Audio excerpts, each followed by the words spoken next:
Support comes from the Missouri Forest Products Association. Missouri produces wood pallets, railroad ties, white oak barrels, hardwood floors, and more. Details on the variety of products made in the state are at choosewood.com. Welcome to St. Louis on the Air. I'm Sarah Fenske. Writer Gloria Shur Bilchik spent more than a year observing the St. Louis County Board of Elections. It's Missouri's biggest elections operation, 750,000 registered voters, 400 polling places, and 3,000 election day workers. It's a bustling, busy setup, and that's true not just on days like today where the polls are open. And how they do it and how they pull off these elections is the subject of Gloria Shur Bilchik's first book, Election Insiders, Behind the Scenes with the People Who Make Your Vote Count. And she joins us today to talk about what she learned. So, Gloria Shur Bilchik, welcome to the show. Thank you for having me. You write in your book that election officials' least favorite question is also the one they get asked the most. That question is, what do you do the other 364 days of the year? Did you find yourself surprised by just how much work goes on year-round? Oh, absolutely.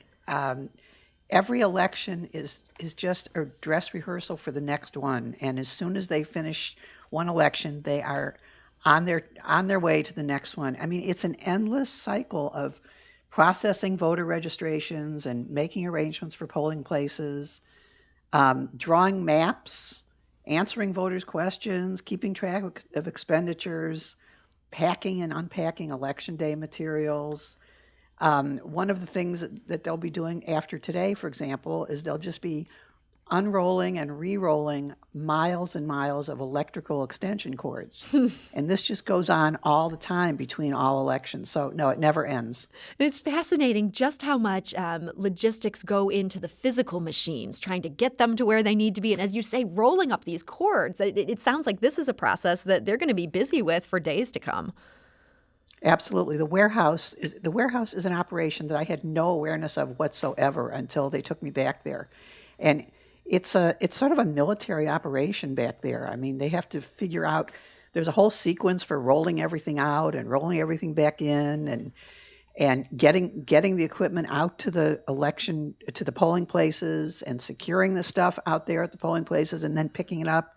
It takes about 6 days to get all the equipment out to the polling places, and then another 6 days to get it back.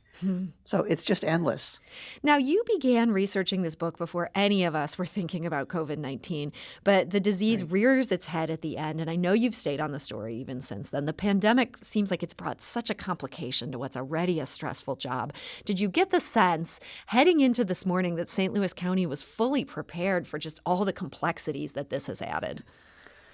Well, I think it's been a constantly evolving story. My book ends with the March primary, and COVID had just begun to impact everybody then. And literally, Missouri was very lucky that they had their primary in March when they did, because about 4 days after the primary, everything started shutting down. Mm-hmm. And so it was pretty crazy. And then things have just kept changing ever since then.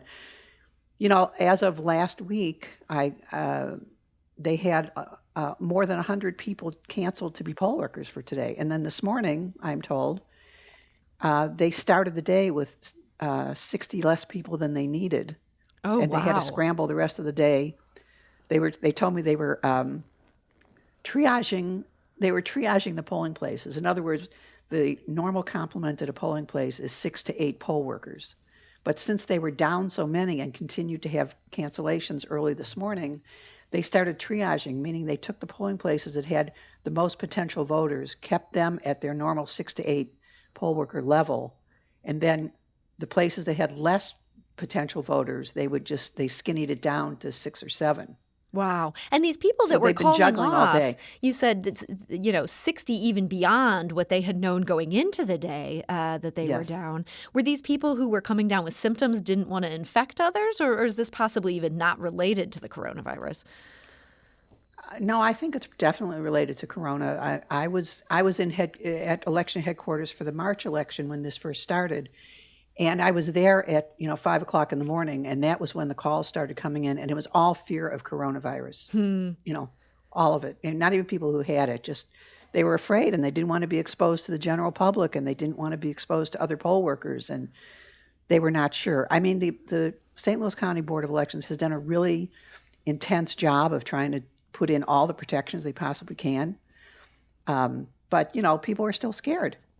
And, there's always reports of people who are not wearing masks. Now, you may have heard this, that last week the order came down from the commissioners that they wanted to make sure that nobody walked in without a mask. And so on the spot, starting last Monday, literally 1 week before the election, they had to hire 200 people to stand outside the polls to be what they call door monitors or safety inspectors or some name like that, where their whole job was to stand outside, and if someone came in without a mask, to say, you're required to wear a mask, here's a mask.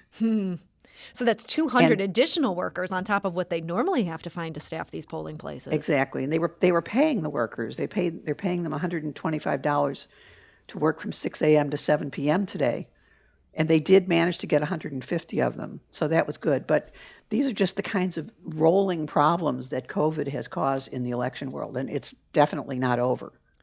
We're talking to author Gloria Shur Bilchik, who has described herself to me as an observer with opinion. She might not be an expert just yet, but man, is she getting close. And she is willing today to take your questions. If you have any things you've been wondering about when it comes to the Board of Elections, you can give us a call at 314-382-8255. That's 382-TALK. You can also send us a tweet at STL On Air, or you can email us at talk@stlpublicradio.org.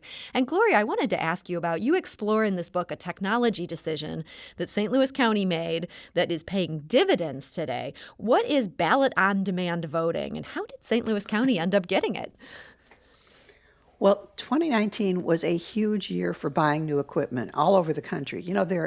There are 8,000 election jurisdictions in the United States. St. Louis County just happens to be one of the bigger ones in the top 25 in terms of size. But the problems and the challenges that you see in St. Louis County are the same as every place else. They're searching for the holy grail of elections, which is to run a flawless election and to get it right. But last year, everybody realized that their equipment was getting old and breaking down, and it was developing a reputation for not being reliable.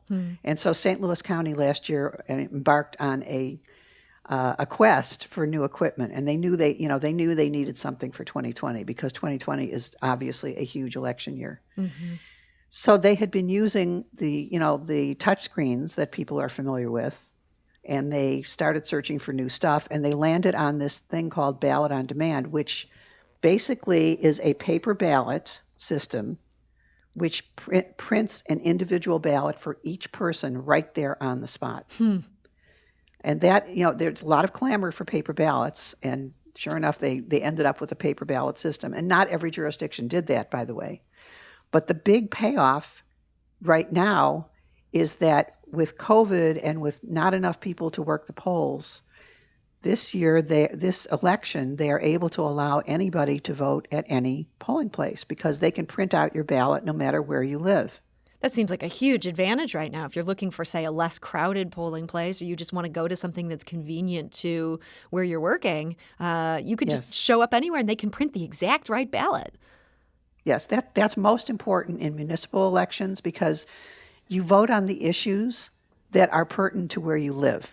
So, you might live in North County and be voting on a proposition in Berkeley, and in the past, that was the only place you could vote on it because that was the only place that had the ballot that pertained to where you live.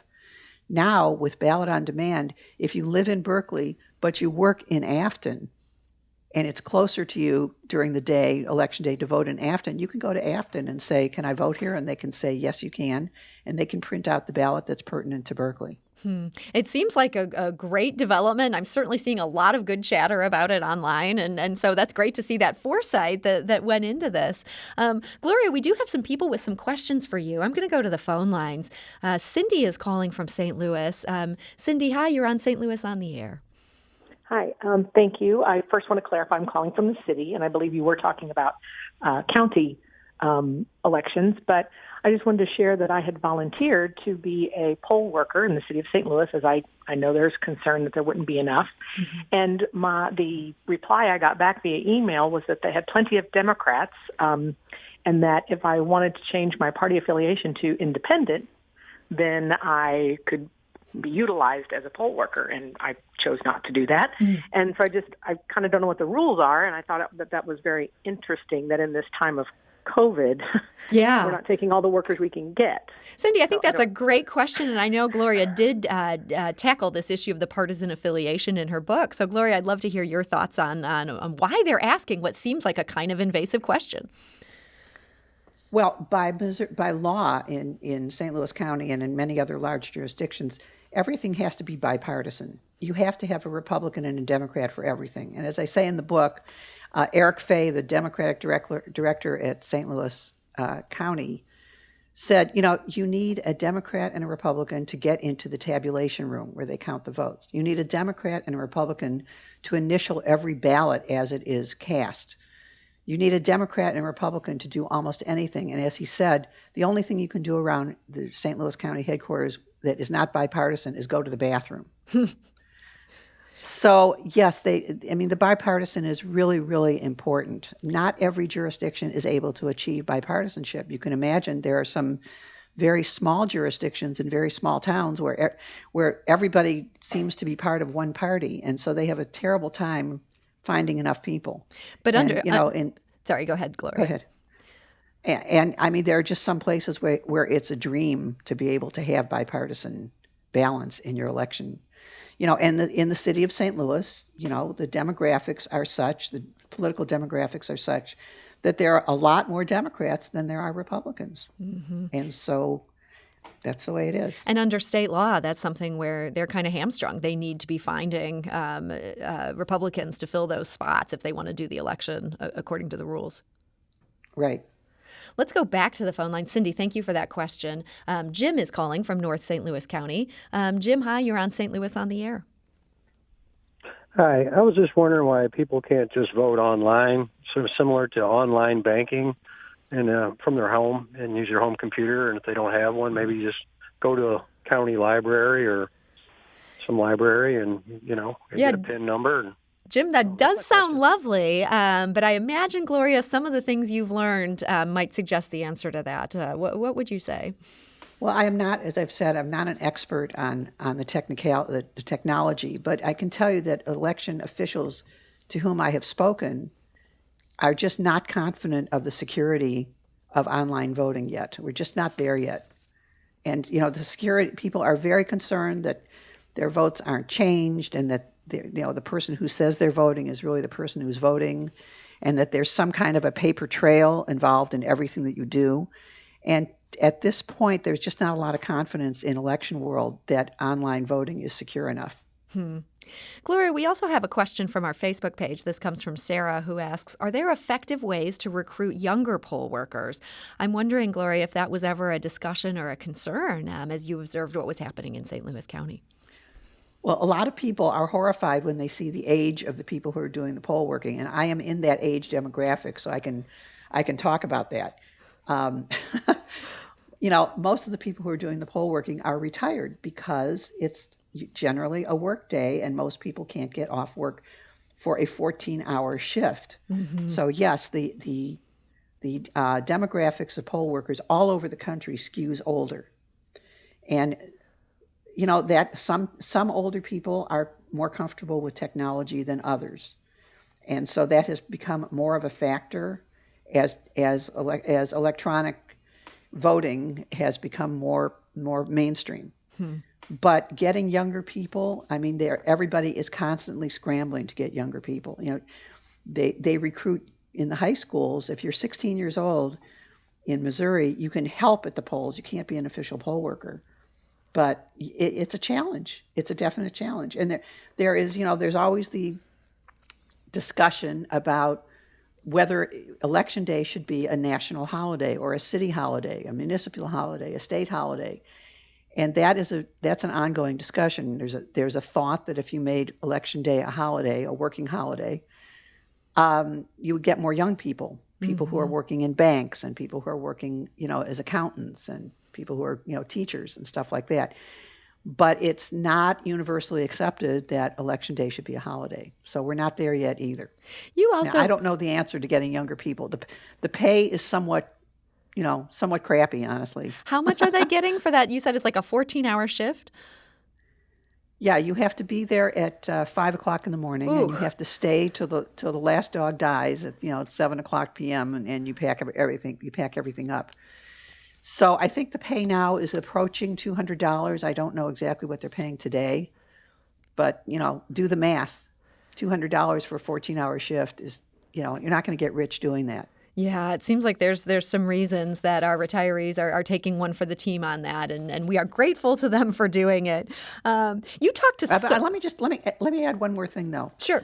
Even though people are concerned that it's older people, boomers, the people who do this work, and that's really what my book is about. The people who do the work behind the scenes really are trying to do the job right. They're not just there for the paycheck, and they're not just there. They're certainly not there for the glory, because there is no glory involved. They are really trying to do this right. And you see that whenever you meet anybody behind the scenes. They really care about the work. And some of the reasons that some of the people are so old is because they've been doing it for so long. They just come back year after year, election after election, because they love doing it. And it's a civic duty that they really enjoy performing. And so, we need to give people credit for that and just not complain about how old they are. And you had a wonderful anecdote in this book where you wrote about how some of these people serve at the same locations every year, and some of them have gotten to be so friendly that at one point they were hosting such elaborate barbecues, sort of backstage, so to speak, that they almost had to get reprimanded for, you probably shouldn't be doing that. But I love the idea of this is Republicans and Democrats coming together and sort of uniting over this job that doesn't pay very well. Did you come away with almost a tear in your eye thinking about just how hard people are working to make our democracy work? Oh, absolutely. Absolutely. And I want to say that with all the interviews and all the conversations and all the observations and all the experiential research that I did, I honestly could never tell who was a Democrat and who was a Republican. And we live in a very hyper-political time, as everybody knows. And we all wear our political beliefs on our sleeves, and it's pretty obvious.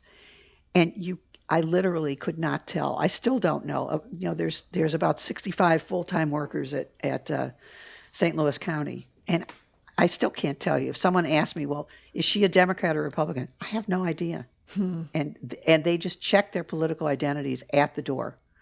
But did I have a tear in my eye? It is quite touching to see how committed people are to the job. There's one gentleman who works at the Board of Elections, and he's retirement age. He could definitely be retiring. He's got his time in.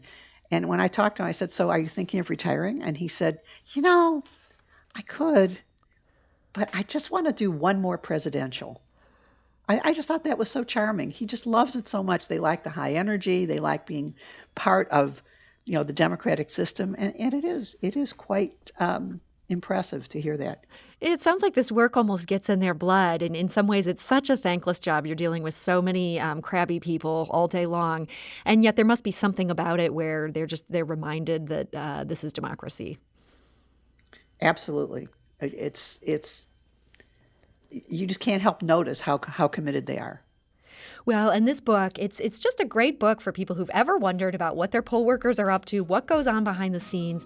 Gloria Shur Bilchik has given us just this detail, and it's written in such a charming way, and also just it doesn't feel like a heavy read at all. It's a true joy to read. This book is called Election Insiders: Behind the Scenes with the People Who Make Your Vote Count. And I want to thank Gloria Shur Bilchik for joining us today. Thank you, Gloria. Thank you for having me. This is St. Louis on the Air on St. Louis Public Radio. That's 90.7 KWMU.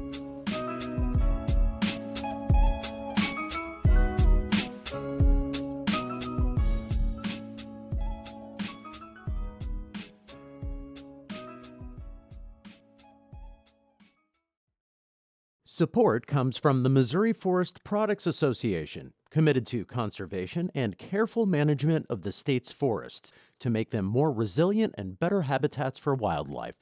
ChooseWood.com.